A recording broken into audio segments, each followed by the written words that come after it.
Hello everyone, কেমন আছেন সবাই? আশা করি ভালো আছেন। আলহামদুলিল্লাহ, আমিও ভালো আছি। তো আমি কখনো ব্লগ ভিডিও বানাইনি, তো আমি আজকে আপনাদের মাঝে একটা ভিডিও তুলে ধরার চেষ্টা করছি।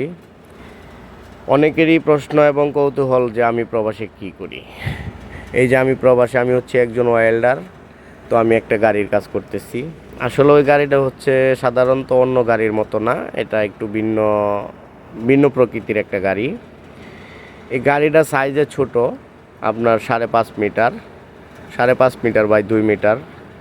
তো এর মাঝখানে এতটুকু গাড়ির মাঝখানে যেটা ভিতরে থাকবে, আমি অবশ্য সময় যদি করতে পারি তো আমি আপনাদেরকে পুরো ভিডিওটা তুলে ধরার চেষ্টা করব। এই গাড়ির ভিতরে থাকবে হচ্ছে কিচেন রুম, ওয়াশরুম, তারপরে হচ্ছে ডাইনিং রুম। এটার ভিতরে সমস্ত সব কিছুর ব্যবস্থা থাকবে। আর এটা হচ্ছে এই দেশের শেখ, মানে দেশের যাদেরকে বলে আরবিয়ান, ওরাই এই গাড়িটা ব্যবহার করবে। এই গাড়িটার ভিতরেই সব কিছুর ব্যবস্থা থাকবে, শোয়ার ব্যবস্থা থাকবে। তো এই গাড়িটা যখন আমি কাজটা মোটামুটিভাবে শেষ করব, তখন আপনাদেরকে আমি দেখাবো ভিডিওর মাধ্যমে, চেষ্টা করব দেখানোর জন্য। আর আমার জন্য সবাই দোয়া